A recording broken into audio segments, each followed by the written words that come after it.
তখন আমি 1 মাস থাকি ওখানে। থাকার পরে যেটা হয় আর কি, মেয়েদের যে মানে মাসে মাসে পিরিয়ড হয় আর কি, এটা হয়ই না। না হওয়ার কারণে আমি কাউকে জিজ্ঞেস করি, একজনকে জিজ্ঞেস করি, তখন সে পাত্তা দেয় না, বলে কি আই তুই তো আবিয়াতা মেয়ে, তোর কি হবে, মানে উনি আরও হাসে। তো ওই জিনিসটা আমি কারোর কাছে কিছু বলতেও পারতেছি না, বা জিনিসটা নিয়ে কোনো আলোচনা যে করব সেটাও পারতেছি না। মানে আপনার মধ্যে কি কোনো ভয় বা সংশয় ছিল, বা আপনি কি বিষয়গুলো জানতেন যে আমি ওই এটা না হওয়ার বিষয়গুলো মানেটা কি? অবশ্যই জানতাম না যে এভাবে এক্স্যাক্টলি, সেটাই আমার বাচ্চা প্রশ্ন ছিল হয়। যে আপনি জানতেন না বিষয়টা। জানতাম না। ওকে, তারপর তো আমরা শুরু করতে চাই একেবারে ছোটবেলা থেকে, যেখান থেকে আপনার বলার আছে, আপনার যেখান থেকে মনে পড়ে। আমাদের ফ্যামিলিতে আমার বাবা মা 2 বোন 1 ভাই। তো আমাদের ফ্যামিলিটা মোটামুটি ভালোই সুখেরই ছিল। বাবা কি করতেন? বাবা ইন্ডিয়া ব্যবসা করতেন, মানে ইন্ডিয়া থেকে কাঠ এনে তারপরে বাংলাদেশে বিক্রি করতেন। আচ্ছা, মোটামুটি ব্যবসা ভালোই ছিল। জি। তো আমি ছোটবেলা থেকে একটু অন্যরকম ছিলাম, যে কখনো আমার মা আমাকে বলতেন না যে তুমি আরবি পড়তে চাও। আচ্ছা, আমি নিজে থেকেই যেতাম। কখনো আমার স্কুলে যাওয়ার কথা আমার মা আমাকে বলেনি, আমি নিজে থেকেই যেতাম। আচ্ছা, যখন আমি ক্লাস 1-এ পড়ি, তখন আমার বাবা মানে 10,000 টাকা আমার আম্মুকে দেয়, হুম, বলে যে এই টাকাগুলো রাখো, কালকে মাল কিনতে হবে। আচ্ছা, তো আমার ভাইয়া আবার ওই দৃশ্য দেখে। তখন আবার আমার ছোট্ট একটা বোন হয়, 2 মাস বয়স। তো আমরা 3 বোন 1 ভাই। হুম হুম, তো আমার আম্মু আমার ছোট বোনকে দোলানিতে শুয়ে দিয়ে মানে নদীতে গোসল করতে যায় আমাদেরকে নিয়ে। জি। তা আমার ভাইকে বলে যায় যে তুমি একটু তোমার বোনকে দেখো। আমার ভাই কি করে, ওই সুযোগে ওই 10,000 টাকা নিয়ে সে পালিয়ে যায়। আচ্ছা, কোথায় যায় সে কেউ বলতে পারে না। আমার আম্মু অনেক কাঁদে, তাকে অনেক খুঁজে, কিন্তু কোথাও তাকে পাওয়া যায়নি।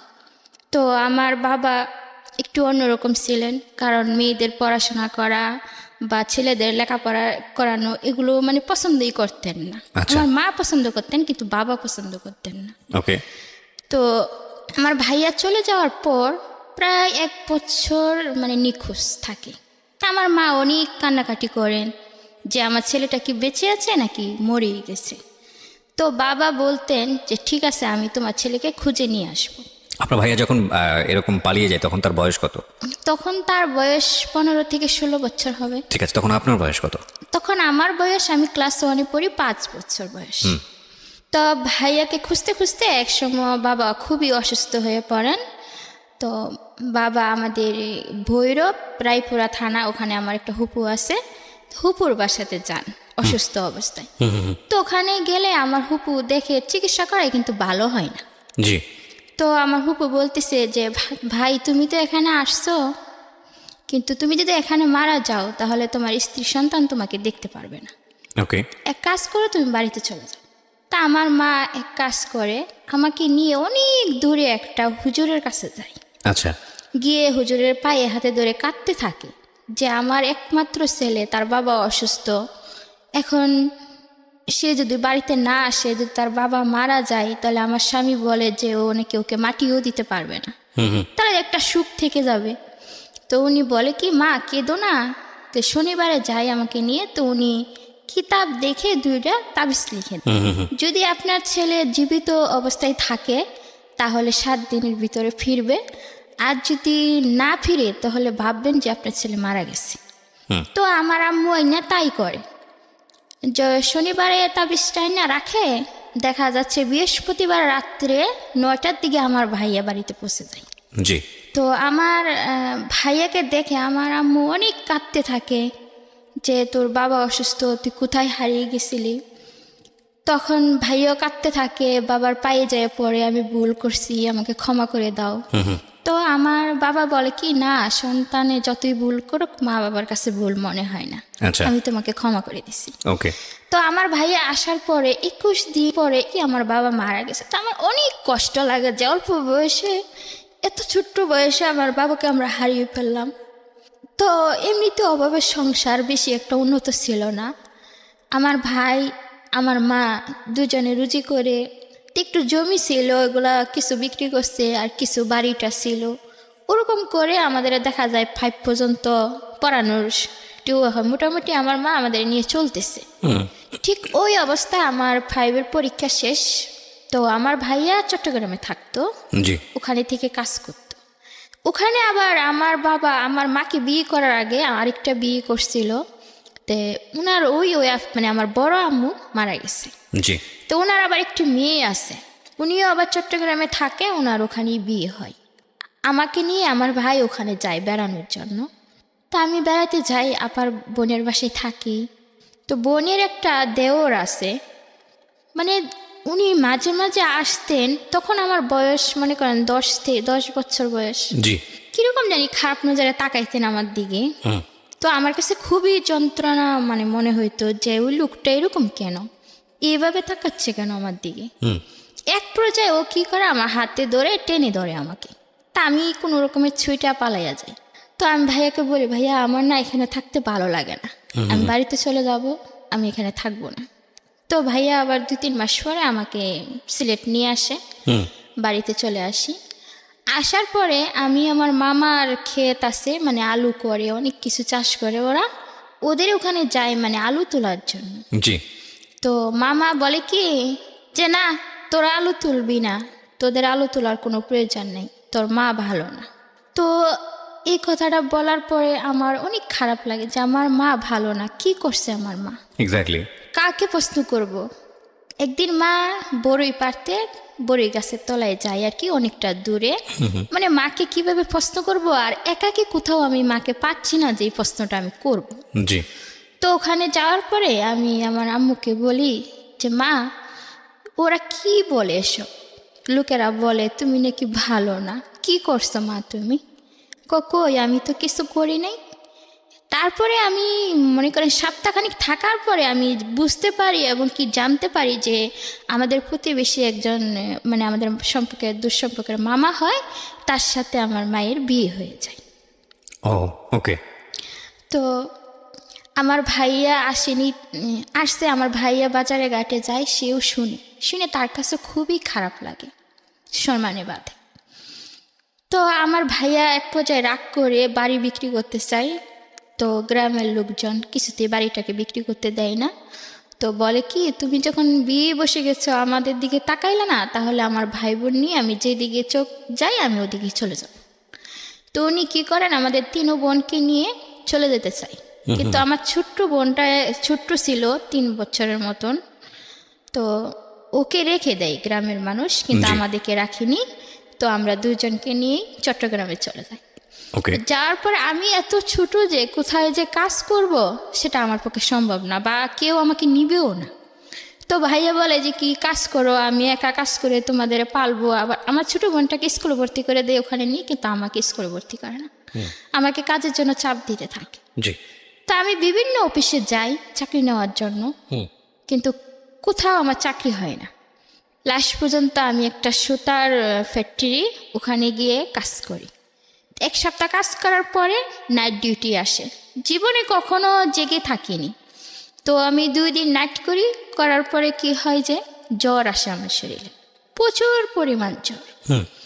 জ্বর আসলে কি করে, আমি শুয়ে থাকি ঘরের ভিতরে, আমার ভাই একটা লাঠি নিয়ে আসে আমাকে অনেক মারে, যে তুই শুয়ে আসিস ডিউটি ফালাইয়া, তারপরে তোর চাকরিটা কি থাকবে, এরকম বলে।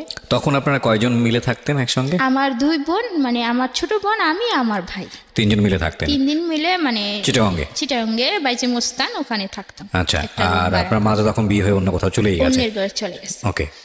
তখন আমার ভাইয়ার এই মায়ের আমি কিছুতেই সহ্য করতে পারিনি। তো মায়ের খেয়ে আমি ওই আমার এই সৎ বোনের কাছে যাই, যে বলি যে আপা তুমি আমার যে কোনো একটা কাজের ব্যবস্থা করে দাও। বলতে সৎ বোনটাকে মানে আমার বাবার আগের তরফের মেয়ে। ও, আগের তরফে আমার একটা বিয়ে ছিল। আচ্ছা, বিয়ে ছিল, মানে উনি মারা গেছে। তো উনার একটা মেয়ে থাকে, তো উনি আমাদেরকে বেশি একটা কেয়ার করতেন না, মানে দেখতে পারতেন না, আশ্রয় দিতেন না, ভালোবাসতেন না আমাদেরকে।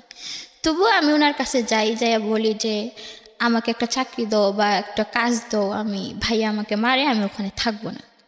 তো উনি কী করেন, ওনার একটা দুঃসম্পর্কের একটা মেয়ের সাথে মানে ফিশারিতে নিয়ে চাকরি দেয় আমাকে। আচ্ছা। ফিশারিতে চাকরি দেওয়ার পরে আমি কাজ করতে থাকি টানা সকাল 8টা থেকে রাত 8টা পর্যন্ত ডিউটি, 1500 টাকা বেতন। জি। তো ওখানে আবার থাকার কোয়ার্টার আছে, আবার ওখানে খাওয়া দাওয়ার মানে ব্যবস্থা ভালো। 600 টাকা মাসে কাটে। তো মেয়েদের সাথে ওখানেই আমি থাকতাম। তা আমার বোন কি করতো, আমার যে সৎ বোন আমাকে নিয়ে চাকরি দিছিল, উনি ওখানে যাইতেন, যাই আমি চাকরি করতাম, উনি মাসে মাসে টাকাটা নিয়ে আসতেন। জি। তখন ওখানে আমাদের মেয়েদের সাথে পরিচয় হতে হতে তখন মেয়েরা আমাকে বলতেছে যে তুমি এত কষ্ট করে কাজ করো, এক সেট জামা কাপড় বানাইতে পারো না, কিছু না, তোমার বোন আসে টাকা নিয়ে যায়, এই মাসের থেকে তুমি আর টাকা দিবা না, আমাকে শিখিয়ে দিই।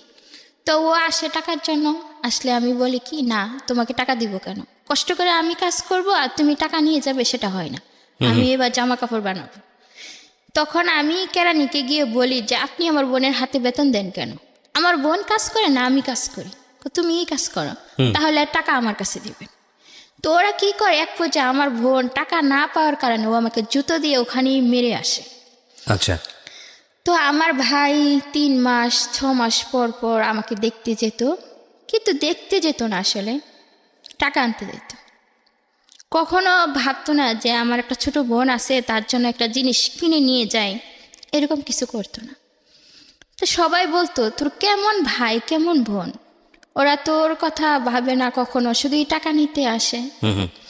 তো আমার মনে অনেক কষ্ট লাগতো, মাও হারিয়ে গেল, ভাইয়ারও এরকম করে, বোনও এরকম করে, আমি কার কাছে যাব, কিভাবে আমি জীবনে বাঁচবো। তো ওখানেই আমি থাকি, এইভাবে থাকতে থাকতে প্রায় 1.5 বছর থাকি। আচ্ছা। থাকার পরে ওখান থেকে না বের হতে দেয় না ছুটি দেয়। আচ্ছা, ক টাকা মাইনে পেতেন? 1500 টাকা। 1500 টাকায় সারা মাস এরকম পরিশ্রম করে? জি, 1500 টাকা। ওকে। তো ছুটি না পাওয়ার কারণে মানে আমরা এক সময় অনেকটা বড় হয়ে যাই আর কি। তো ওখানে আবার মনে করেন মেয়েদের সাথে চলতে চলতে থাকতে থাকতে আমি আবার অনেকটা বড় হই, আবার অনেকটা চালাকও হয়ে যায়। তখন ওখানে মেয়েদের সাথে মিশতাম, চলতাম, ভালোই কাটছিল সময়গুলো। তো ওখানে একটা ছেলে আসে, মানে তাদের বাড়ি হচ্ছে বরিশাল। তো ও আসার পরে না অনেক দেখতে শুনতে খুবই ভালো ছিল, স্মার্ট ছিল, তো সবাই ওকে পছন্দ করতো। তো সবাই কথা বলতো, কিন্তু আমি তার সাথে কখনোই কথা বলতাম না। আর আমার একটা সুনাম ছিল ওই অফিসে, যে আমি কথা কম বলতাম এবং ভদ্রতা ছিল বেশি আমার মাঝে। যে ছাড়েরা আসতেন ওখানে, সব ছাড়েরা আমাকে বেশি স্নেহ করতেন এবং ভালোবাসতেন। তো ওর নাম ছিল লিটন। তা আমার সাথে আরেকটা মেয়ে ছিল, ওর নাম ছিল আকলিমা। তো নিজে নিজে চিঠি লেখে মানে আমাকে বলতেছে যে ওই ছেলেটা আমাকে একটা চিঠি দিছে। তো আমি বলতেছি ওই ছেলেটা তোমাকে চিঠি দিবে, আমি বিশ্বাস করি না। তো ও আমাকে হিট লাগাইতেছে যে আমাকে দিবে না তো কি তোমাকে দিবে, আমাকে হ্যাঁ আমাকে দিবে। ছেলেটার নাম কি ছিল? লিটন। লিটন, ওকে।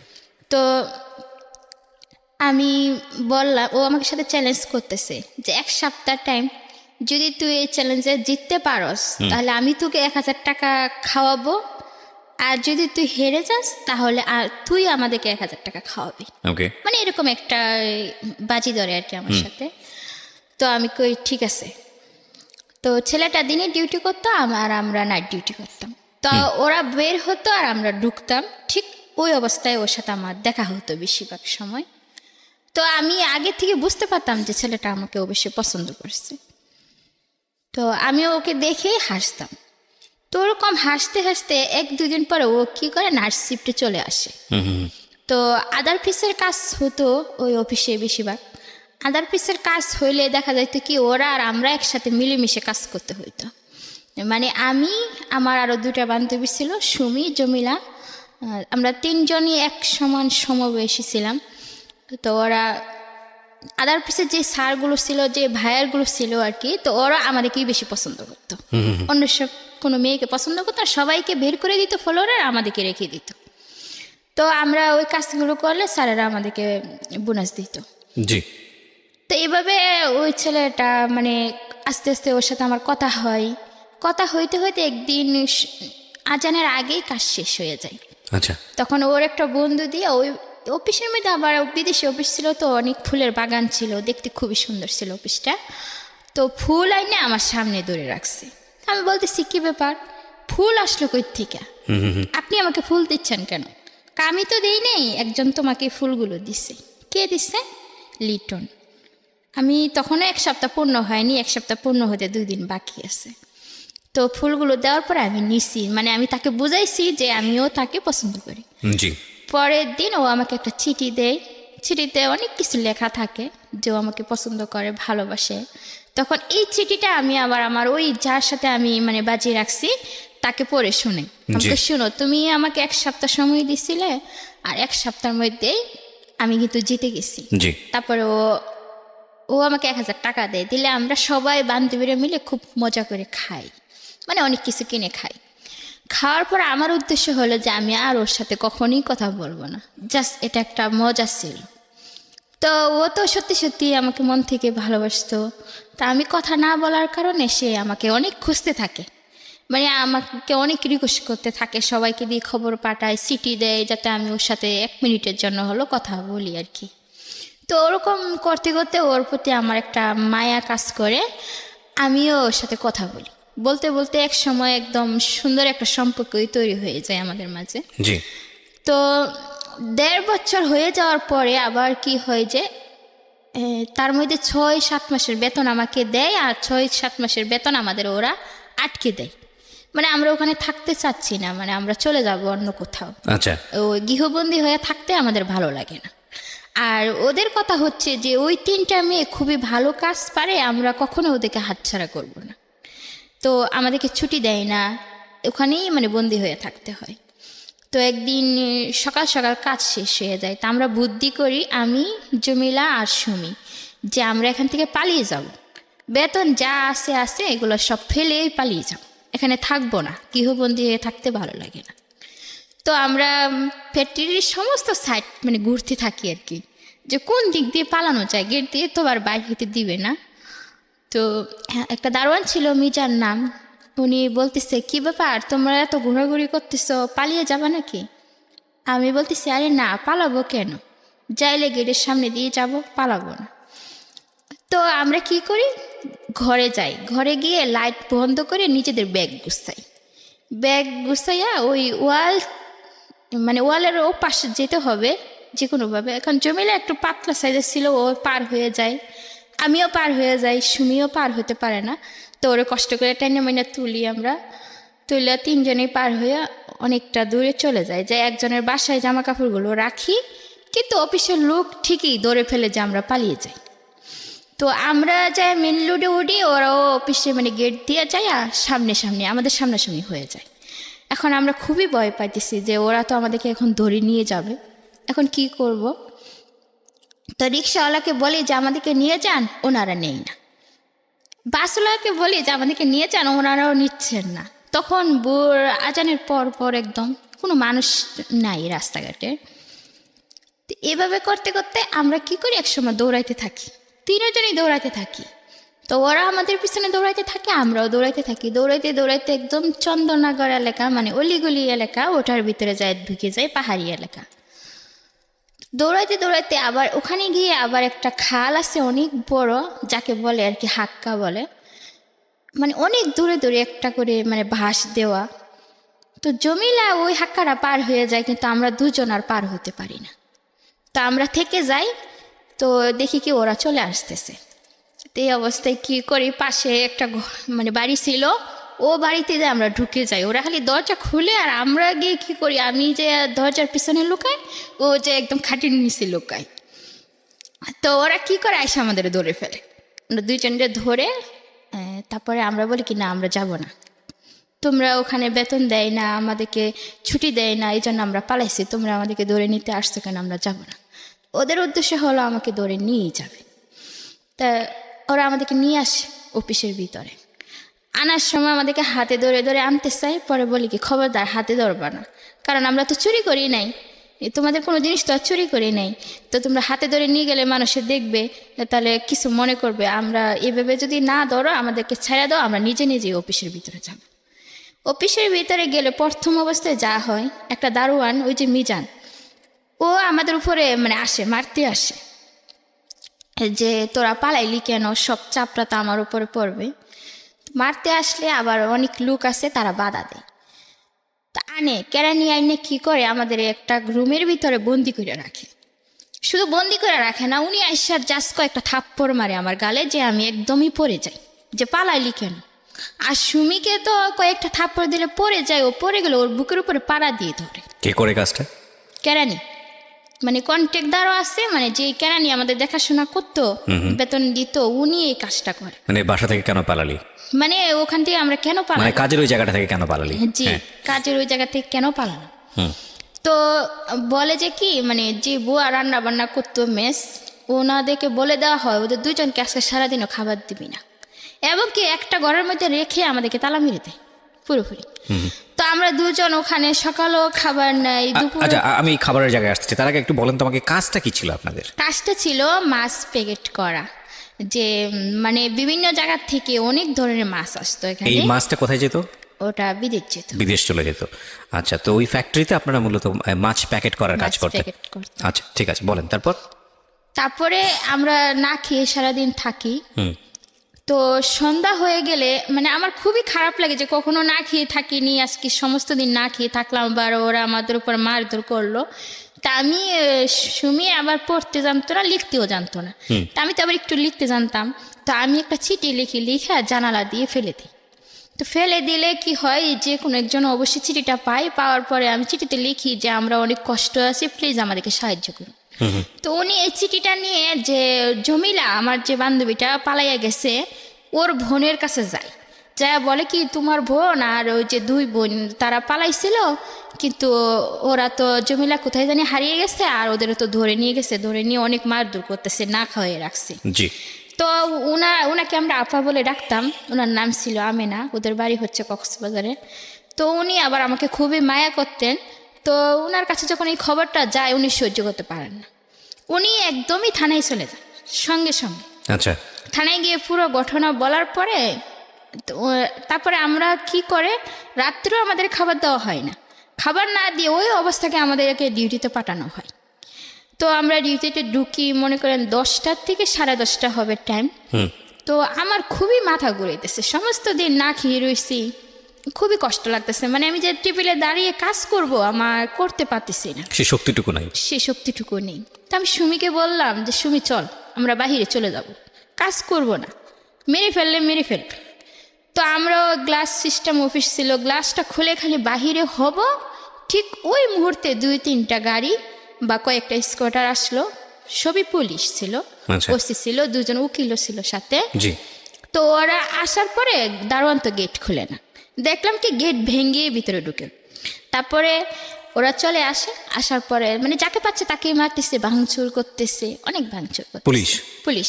ওকে। তো আমাদেরকে 2টা উকিল এসে আমাদেরকে খুঁজতেছে, যেখানে তাসলিমাকে সুমিকে। তখন আমরা বললাম আমার নামই তাসলিমা, আমরা সুমি। তো উকিল 2জন আমাদের সাথে অনেক কথা বললো যে তোমাদের এখানে কি মারধর করছে, আমি বলি জি স্যার, আমাদেরকে মারধর করছে, না খেয়ে রাখছে সমস্ত দিন। তো ওনারা মনে করেন কেরানিকে পায়নি, কেরানি লুকিয়ে যায়, তো ওকে ধরতে পারে না, তো ওনারা চলে যাচ্ছে এক পর্যায়ে ভাঙচুর করার পরে। তখন আমি উকিলকে বললাম যে আপনারা তো চলেই যাচ্ছেন, আপনারা চলে যাওয়ার পরে হয়তো আজকে আমাদেরকে রাত্রে এখানে জবাই করে রাখবে। পরে বলে কি কার এত বড় সাহস যে তোমাদেরকে জবাই করবে। আমি বলি কি ওরা যখন আমাদেরকে হাত তুলতে পারছে, সারাদিন না খেয়ে রাখতে পারছে, তো মারতেও পারবে আবার। তখন উকিলের একটা ব্যবস্থা মানে ওসির কাছে বলল, তো ওই অফিসের একজন স্যার আর কি, যার মানে ক্ষমতা আছে ভালো, তো ওনাকে ডাইকা বলে কি এই মেয়ে 2জন আপনার জিম্মায়, যদি ওদের কিছু হয় তাহলে মনে করেন আপনার অনেক অবস্থা খারাপ হয়ে যাবে। তো ওই স্যার আমাদেরকে রিস্ক গুচ্ছা রাখে, যতদিন পর্যন্ত আমার বান্ধবী জমিলাকে খুঁজে না পাওয়া যাবে ততদিন আমাদেরকে এই অফিসে থাকতে হবে। জি। তখন আমরা থাকি এখানে। তো জমিলা অবশ্যই কোথায় জানি ও হারিয়ে যায়, পাহাড়ের মধ্যে লুকিয়েছিল। তো লুকিয়ে থাকার পর এক পর্যায়ে ও নিজের কানে একজন সোনার দুল ছিল, ওগুলো বিক্রি করার পর ও বাড়ি চলে যায়। ওরা আবার লুক রাইখা মানে পুলিশও যায়, ওকে বাড়িতে যায় খুঁজে পায়, তো ওরে আবার চট্টগ্রামে নিয়ে আসে। তো এইভাবে আসার পরে আমাদের 3জনকেই কুড়ে নিয়ে যাওয়া হয় আর কি। আচ্ছা। কুড়ে নিয়ে যাওয়ার পরে আমরা সাক্ষ্য দিই যা হয়েছে। তো কুড়ের থেকে আদেশ করা হয়েছে যে মেয়েদের 1 বছরের যে টোটাল বেতনটা ওরা পাবে, সেই বেতনগুলো আমাদের উকিলের মাধ্যমে বা ওসি থেকে দেওয়া হবে, এবং কি প্রত্যেকটা মেয়েকে গার্জিয়ান অনুযায়ী বাড়িতে পাঠাতে হবে, আর যার গার্জিয়ান নেই তাকে পুলিশ সহকারে বাড়িতে দিয়ে আসবে। জি।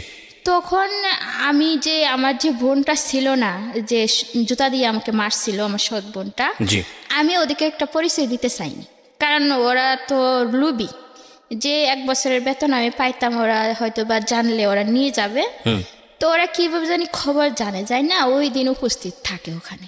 আচ্ছা, জমিলার বোনের কাছে জমিলাকে হাতে তুলে দেওয়া হয়, আর আমাকে ডাকে স্যারেরা যে আমার দুলাভাই আর ওই জাহাপা আসে ওদের সাথে যাওয়ার জন্য। তখন আমি ওইটা বললাম কি যে ওনারা কারা, ওনারা আমার আপা হয় না। তখন ওসি আমাকে একটা ধমক দেয়, কে মেয়ে চুপ থাকো, নিজের বোনকে চিনতে পারো না। তখন বাধ্য হয়ে ওদের কাছে যেতে হয় আর কি। তো টোটালি আমার বেতন 8 থেকে 10,000 টাকার মতো আসে। তো ওই টাকাটা আবার আমার আপার কাছে দেওয়া হয়। জি। আমার আপা ওই টাকাটা পুরাটি আত্মসাৎ করে ফেলে। আমি ওকে অনেক রিকোয়েস্ট করি যে আপা আমি তো ওখান থেকে চলে আসছি চাকরি ছেড়ে, আমি কি খাবো কি করব, তো আমারে তুমি 1,000 টাকা হলো দাও। কিন্তু একটা টাকাও সেদিন ও আমাকে দেয়নি, পুরোটাই আত্মসাৎ করে। আপনার এই সৎ বোন? জি। তখন আমি কয় টাকা পেয়েছিলেন 1 বছর কাজ করে? 10,000 টাকার মতো হবে টোটালি। মাত্র? আজকে মাত্র তো আমার জায়গা থেকে বা যারা শুনছেন তাদের অনেকের জায়গা থেকে, কিন্তু এই 10,000 টাকার জন্য ওকে 1 বছর পরিশ্রম করতে হয়েছে এবং সেই টাকাটাও আত্মসাৎ হয়েছে। গল্প কিন্তু এটা না প্রিয় শ্রোতা, গল্প সামনে। হ্যাঁ বলেন। তারপরে আমি ওখান থেকে মনে করেন মোহাম্মদনগর যেখানে বলে মানে একজনের বাসায় আমি আশ্রয় নিই, তাকে আমি কাকা রাখতাম। উনি আমাকে মেয়ের মতোই স্নেহ করতেন। আচ্ছা। তো উনার বাসায় আমি থাকতাম। থাকার পরে আমি একটা ছোট একটা অফিসে চাকরি নিয়ে নিই, গার্মেন্টসে যেটা বলে, হেল্পারি করতাম। 900 টাকা বেতন, মাত্র 900 টাকা বেতন, মানে ওভার টাইম নিয়ে টোটালি মাসে 1500 টাকা। সেই আগের জায়গার মতোই 1500 টাকা পেতাম। 1,000 টাকা ওদের মানে খাওয়ার খরচ দিতাম, আর 500 টাকা থাকতো মাস শেষ হলে, ওটা দিয়ে আমার যা ভালো লাগতো তাই কিনতাম। তো এভাবে থাকতে থাকি। এক পর্যায়ে আমার ভাই বিয়ে করে। তখন বিয়ে করার পরে চট্টগ্রামে আবার যাই। যাওয়ার পরে আমি যে বাসায় থাকি ওই বাসার থেকে আমাকে নিতে আসে।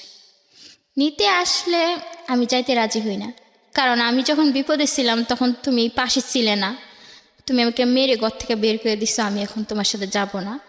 এক পর্যায়ে আমার ভাই বলে কি আপনারা ওরে জায়গা দিচ্ছেন কেন, যদি ওরে ঘর থেকে বের করে না দেন তাহলে আমি আপনাদের নামে মামলা করব। তারপরে এক পর্যায়ে ওখান থেকে আমার ভাই আমাকে নিয়ে আসে, মানে ওই যে আমি চাকরি করি সেজন্য তাদের লোভে। তো ভাইয়ের এখানে আসার পরে দেখা যায় কি আমাকে সকালে কাজ করতে হয়, বিকালে কাজ করতে হয়, অফিসে কাজ করতে হয়।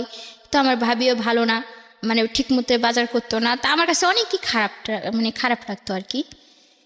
তো এক পর্যায়ে আমি ওখান থেকে চলে যাই, নিজে নিজে একা একা একটা বাসা নিই। বাসা নেওয়ার পরে ওখানে আমি থাকতাম আর চাকরি করতাম। তো যেই বাসায় আমি থাকতাম ওই বাসাগুলো ছিল টিন সেট, মানে অল্প টাকা ভাড়া ছিল 700 টাকা। তো যে লোকটা ছিল তার বয়স মনে হয় 40-এর উপরে হবে তখন, আর আমার বয়স হবে 14 বছর। তো একদিন আমি রাত্রের বেলা কি করি, 2টার দিকে প্রস্রাব করার জন্য হয়তো বাথরুমে যাওয়ার জন্য বের হই। তো ওই লোকটা যে তখন মানে আসতেছে তখন আমি খেয়াল করিনি, বা ওর একটা টার্গেট ছিল আমার প্রতি। এখানে একটু থামাচ্ছি আপনাকে। যে লোকটা আপনার আপনি যে লোকটা সম্পর্কে বলছেন, এই লোকটা কি হতো বা আশেপাশে কোথায় থাকতো তারপর যদি একটু বলতেন। ওনার বাড়ি এটা, আর ওই ওনার লোকটারই বাড়ি? বাড়িতে আমি ভাড়া থাকতাম। ওনার বাড়িতে আপনি ভাড়া থাকতেন, এবং এই ভাড়া থাকা কি ওনার সঙ্গে যোগাযোগ করে আপনি এই বাড়িতে উঠেছিলেন নাকি তার না, মাধ্যমে ওনার সাপ্লাই? সাথে যোগাযোগ করে না, মানে ওনারা রুম ভাড়া দিচ্ছে আর আমার কাকা আমাকে ওই রুমটা নিয়ে দেয়। আচ্ছা আচ্ছা। যে ঠিক আছে, কাকা মানে কি সম্পর্কের কাকা? সম্পর্কের না, ওই যে বললাম যে আমাকে আশ্রয় দিছিল, ও, তাদের বাসায় থাকছিলাম, ওই ঠিক আছে, কাকাই আমাকে রুমটা ঠিক আছে। তো নিয়ে দেয়। আপনাকে যখন রুমটা নিতে তখন বাড়িওয়ালার সঙ্গে কথা বলেনি যে বাড়িওয়ালার সাথেও কথা বলা হয়েছে, এবং ওনার ওয়াইফ আছে, ওনার একটা মেয়ে আছে, ওনার একটা ছেলে আছে। আমি তাদের নামগুলো বলি। লোকটার নাম হচ্ছে আনুমিয়া, আর ওর একটা মেয়ে ছিল, মেয়েটার নাম ছিল বেবি, এবং ছেলেটার নাম ছিল সাব্বির। ওকে। এবং তারা নাসিরাবাদ এলাকা, চট্টগ্রাম শান্তিনগরে তাদের বাড়িটা ছিল আর কি। ওকে, বলেন আপনি। হ্যাঁ, তো আমি যখন ওদের বাড়িতে ভাড়া থাকতাম, এই অবস্থায় যখন ও আমাকে দেখে ফেলে রাতে 2টা বাজে, তখন সে আমার ঘরে ঢুকে যায়। এক পর্যায়ে আপনি কি আলাদা থাকতেন একা একটা রুমে? একা এক রুমে থাকতাম। তো আমার ঘরে ঢুকে গেলে আমি আবার বলি যে এত রাতে আপনি আমার ঘরে আসলেন কেন, কি দরকারে আসলেন?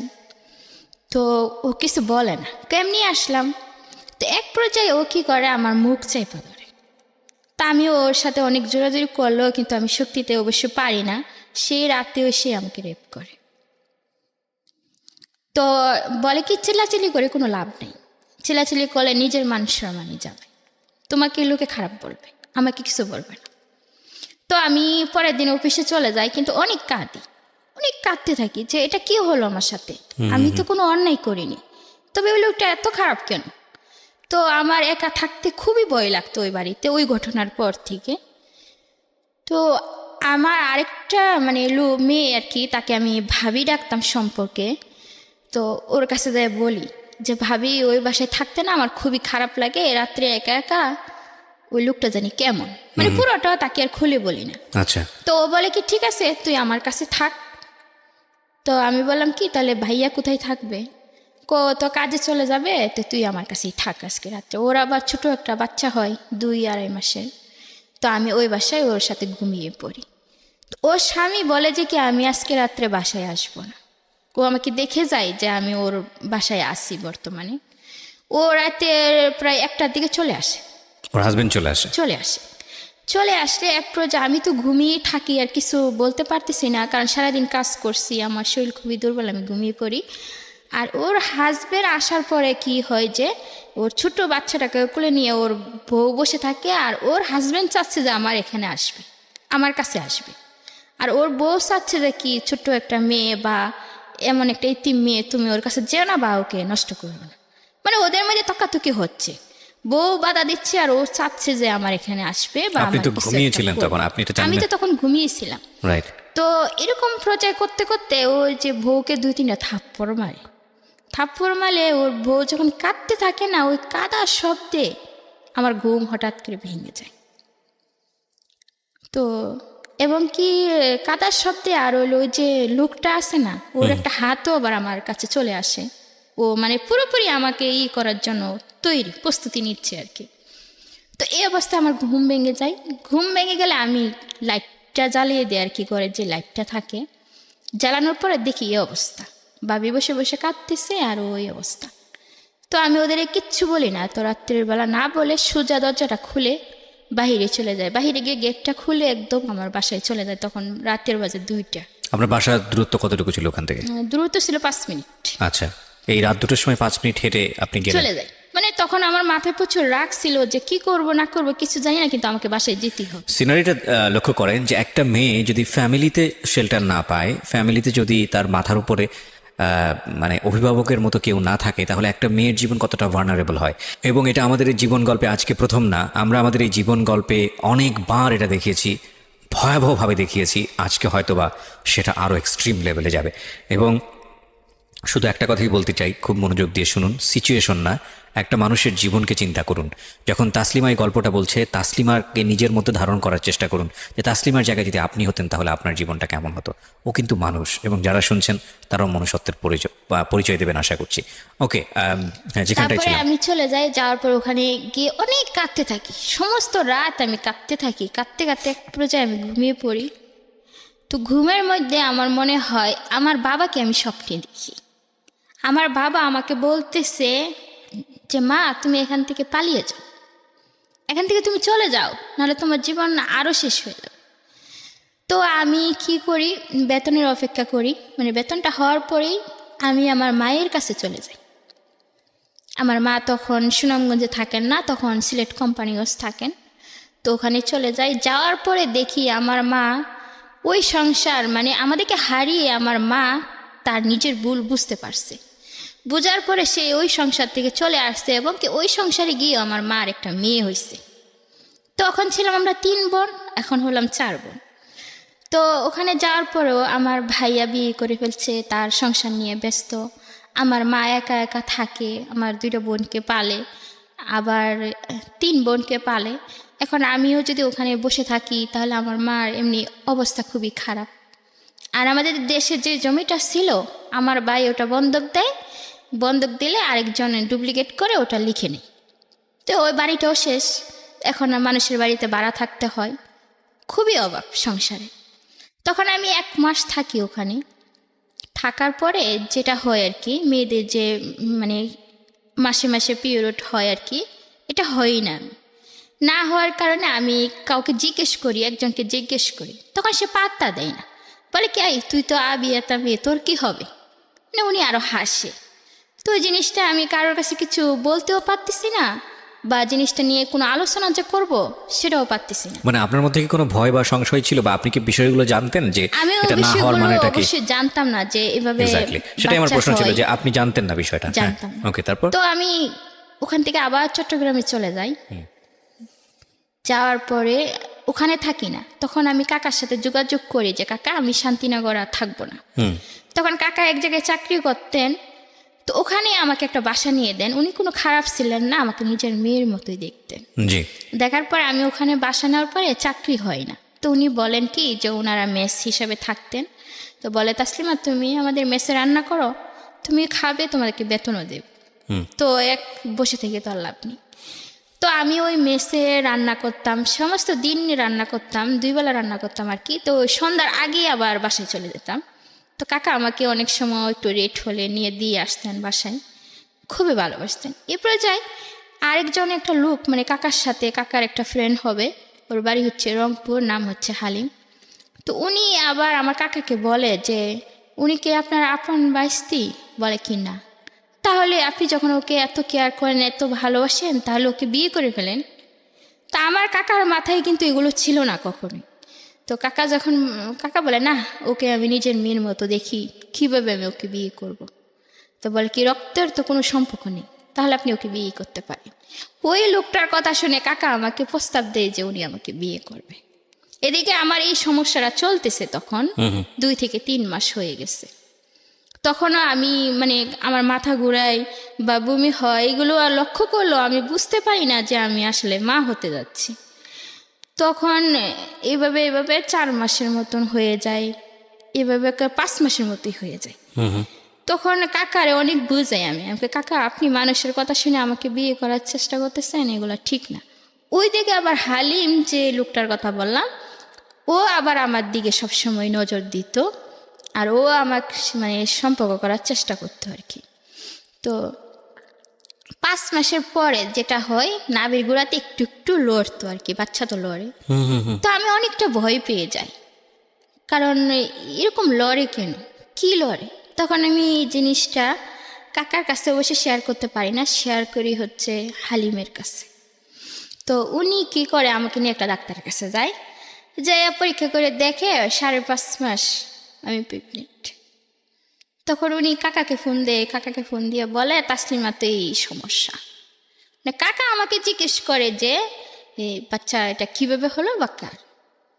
তখন আমি কিছুই বলতে পারতেছি না, কার কথা বলবো, কি বলবো, মানে ওই কথাগুলো আমি বলতে পারতেছি না যে ওই লোকটা আমার সাথে এগুলো করছে, মানে সবসময় চুপ করে থাকতাম। থাকার পরে কাকা চট্টগ্রামের ঘটনা এটা, যেখানে আপনি জি, রেপ জি, হয়েছিলেন। চট্টগ্রামের ঘটনা। আর আপনার কাকার সাথে যে ঘটনাটা ঘটছে এটা কোথায়, কোন জেলায়? এটা হচ্ছে চট্টগ্রামের কালুরঘাট। কালুরঘাটে। তো আপনার কাকা কি বললে ওই লোকটাকে চিনতো? অবশ্যই চিনতো, কারণ তিনি তো হ্যাঁ, উনি তো ম্যানেজ করে চিনতো, দিয়েছেন। উনি তো রুম ভাড়া নিয়ে দিয়েছিলেন, হ্যাঁ, উনি তো চিনতো। আপনি কিন্তু কাকাকে বললেন না কেন তখন? কাকাকে বলিনি, কারণ ওনার সাথে আমার বয়সের অনেকটা ডিফারেন্স ছিল। তা আমার মনে হতো কি, যদি আমি ঘটনাটা বলি তাহলে কাকারা আমাকে দেখতে পারবে না, আমাকে খারাপ মনে করবে, আর হচ্ছে ওনার সাথে হয়তো আমাকে বিয়ে দিয়ে দিবে, বা এগুলো নিয়ে আলোচনা হলে সামাজিকভাবে আমি অনেক লাঞ্ছিত হব, মানে ওরকম কিছু ভাবতাম। কিন্তু আমি যে কত বড় লাঞ্ছিত হতে যাচ্ছি সেগুলো আপনার মাথায় ছিল সেগুলো না? আমার মাথায় কত ছিল না। সালের ঘটনা এটা? এটা হচ্ছে 60 সালের। 2007 সাল।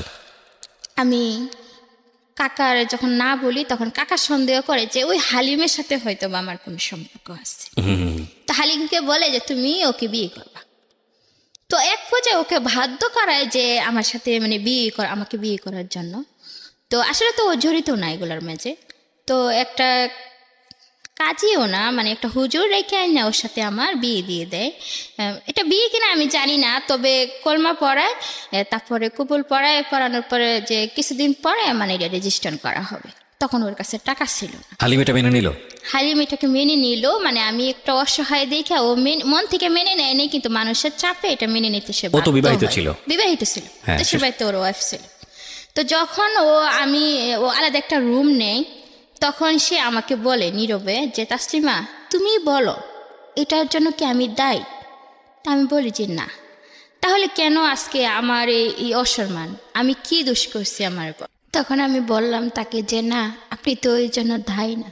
তো উনি আমাকে জিজ্ঞেস করলো যে কেন তাহলে এগুলো করলে, আমাকে কেন ফাঁসালে? রাইট। তখন আমি বললাম যে না, আমি আপনাকে ফাঁসাইনি। তো আমি এক পর্যায়ে ওনার কাছে যেটা বলতে গেলে আশ্রয় চাই, যে আপনি আমাকে একটা অসহায় মেয়ে হিসাবে বা বন্ধু হিসাবে আশ্রয় দেন, আমি আপনার কাছে আশ্রয় খুঁজছি। পরে সে শিক্ষিত ছিল, মানে বিয়ে পাশ ছিল, তার মনে এক পর্যায়ে সে আমাকে আশ্রয় দেয়। আচ্ছা, তার সাথে আমার কোনো স্বামী স্ত্রীর সম্পর্ক ছিল না, ওকে ওই দিক থেকে ও খুবই ভালো ছিল। ওকে। যখন আমার বাচ্চা মানে 8 মাস গর্ভাবস্থায় আমি, তো তখনও কি বলছিল যে বাচ্চাটাকে নষ্ট করতে ফেলতে বা তখন সে বলছিল এক পর্যায়ে যে বাচ্চাটা কি নষ্ট করা যাবে কিনা।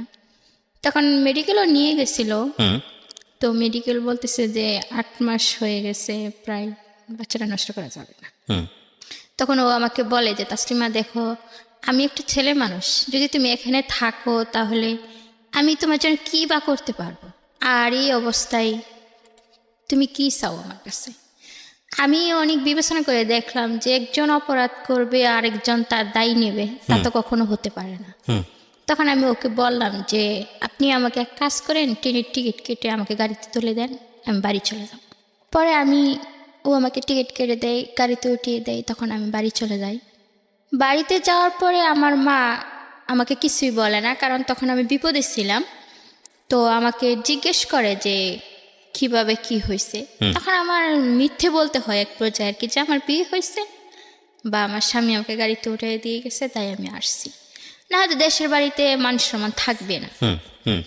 তো এভাবে 8 মাস 9 মাস পার হয়ে যায়। পার হলে আমার ছেলে বাচ্চা জন্ম নেই। মানে আপনি ভেবে চিন্তেই বাচ্চাটার জন্ম হলো আপনার? যে বাচ্চাটার জন্ম নেই, বাচ্চাটা জন্ম নেওয়ার পরে যা হয়, আমার মা, আমার ভাই বোন, ওরা অবশ্যই কেউ আমাকে দেখতে পারে না। তো আমার খুবই রাগ হয় যে আমার বিয়ে হলো না, সংসার হলো না, তো বাচ্চা হলো কোথা থেকে। তখন আপনি বুঝতেছেন না বিষয়টা? হ্যাঁ, তখন বুঝতেছি যে বাচ্চারা এইভাবে এই কারণে হয়েছে। তো বাচ্চা যে হইলো, এই বাচ্চা নিয়ে আমি কি করব? এই বাচ্চা আমি কার পরিচয়ে পৃথিবীতে মানুষ করব, বা এই বাচ্চাকে কে লালন পালন করব? তখন আমার এগুলো মানে মাথার ভিতরে কাজ করতেছে যে তখন আমি কেন বললাম না, এগুলো বললে হয়তো সংশোধন হতো।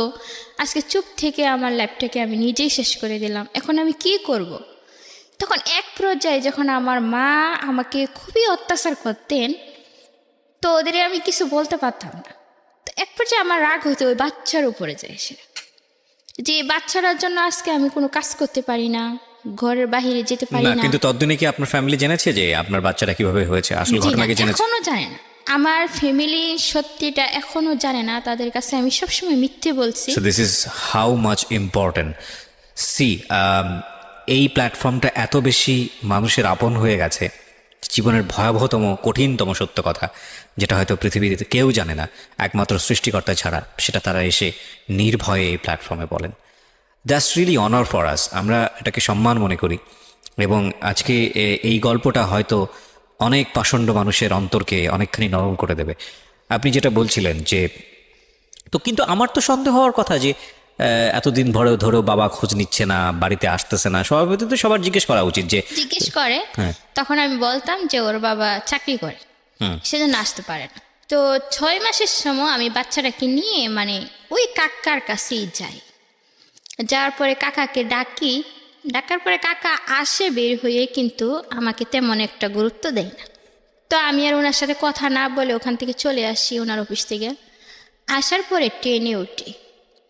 ট্রেনে ওঠার পরে আমার এক পর্যায়ে মনে হয় যে আজকে যদি এই বাচ্চাটা না থাকতো, আমি যে কোনো একটা চাকরি নিতে পারতাম, চাকরি করেও আমি নিজের জীবনটা বাঁচাতে পারতাম, ভালো থাকতে পারতাম। কিন্তু এই বাচ্চাটার জন্য তো আমি চাকরিও করতে পারতেছি না। তো আমাদের যে সিলেটের ট্রেনগুলো হয়, এগুলো কিন্তু বেশিরভাগ একটা যাত্রী হয় না তেমন, বেশিরভাগই খালি থাকে, গরিবের পরে অনেকটাই খালি হয়ে যায়। তো ওই ট্রেনে বেশি একটা মানুষ ছিল না, থাকলেও পিছনের সিটে ছিল, সামনের সিটে কোনো মানুষ ছিল না। তো আমার হঠাৎ মাথার মধ্যে এমন একটা বুদ্ধি কাজ করে যে আমি বাচ্চাটাকে আজকে ট্রেন থেকে ফেলে দেব। ট্রেন থেকে ফেলে দেবেন? যদি আমি ট্রেন থেকে ফেলে দেই তাহলে আমি ফ্রি হয়ে যাব, তাহলে আমি যেখানে খুশি সেখানে যেতে পারবো, আমার মার খেতে হবে না, মানুষের কথা শুনতে হবে না, আমি চাকরি করতে পারবো, আমি বাঁচতে পারবো। আচ্ছা, তখন বাচ্চাটার বয়স কত? তখন বাচ্চাটার বয়স 6 মাস। তো আমি এখানে পজ দিব একটু। অনেক আগে সম্ভবত এটা এনটিভিতে একটা রিপোর্ট দেখেছিলাম, বদরুদ্দোজা বাবু ভাইয়ের একটা রিপোর্ট, সম্ভবত আমি যদি ভুল না করে থাকি। Is a very renowned television reporter, এবং বর্তমানে মাছরাঙা টেলিভিশনে কাজ করেন উনি, ক্রাইম রিপোর্ট নিয়ে কাজ করেন। একটা বাচ্চা কুড়িয়ে পাওয়া গেছে হচ্ছে কোনো একটা মানে দুটো বিল্ডিংয়ের মাঝখানে গলিতে কুড়িয়ে পাওয়া গেছে, এবং ওটা নিয়ে একটা রিপোর্ট এখনও মাঝে মাঝে ফেসবুকে দেখা যায়। এবং ওই ওই বাচ্চাটা কুড়িয়ে পাওয়ার পরে বাচ্চাটাকে ট্রিটমেন্ট করা হচ্ছে, সেভ করার চেষ্টা করা হচ্ছে, বিভিন্ন ইনভেস্টিগেটেড করা হচ্ছে। এই রিপোর্টটা দেখার পরে মানে আমি আজকের এই জীবন গল্প করতে গিয়ে আমার এই অনুভূতিটা হয়, কিন্তু আমি জানি আমার প্রথম যে অনুভূতিটা হয়েছে এটাই ম্যাক্সিমাম মানুষের অনুভূতি। এই রিপোর্টটা মানে এই বাচ্চার মানে এই রিপোর্টটা দেখতে গিয়ে ফার্স্ট আমার যে অনুভূতিটা হয়েছে সেটা হলো যে কোন পাষণ্ড মা পারলো এই বাচ্চাটাকে ভেবে ফেলে দিতে। এটা হচ্ছে ফার্স্ট অনুভূতি। সেকেন্ড অনুভূতি, নিশ্চয়ই এই বাচ্চাটার মান সম্মানে সামাজিকতায় আঘাত লাগবে, যে কারণে বাচ্চাটার পরিণতি এরকম হয়েছে। এবং সেক্ষেত্রেও ওই মাটার দিকেই প্রশ্ন এসেছে। একবারের জন্যও কিন্তু মানে আমাদের প্রথম ইমোশন যেটা হয়, একবারের জন্য কিন্তু আমরা ওই ছেলেটার কথা চিন্তা করিনি যে এই ছেলেটার দ্বারা এই কাজটা হয়েছে, কিংবা যেই পরিস্থিতিতে পড়ে মেয়েটাকে বাধ্য করা হয়েছে এই কাজটা করার জন্য, বা মেয়েটা আদৌ বাধ্য হয়েছে কিনা। বাচ্চাটার কষ্টে আমরা সবাই কষ্ট পাচ্ছি।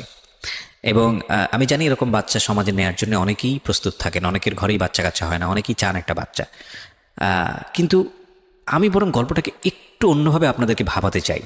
দেখুন কতটা শক্তিশালী ভয়াবহ একটা ব্যাকগ্রাউন্ড থাকলে, কতটা শক্তিশালী কারণ থাকলে, মা তো মাই, সে যেই হোক না, যে অবস্থায় হোক না কেন, একটা মা তার সন্তানকে ফেলে দিতে পারেন।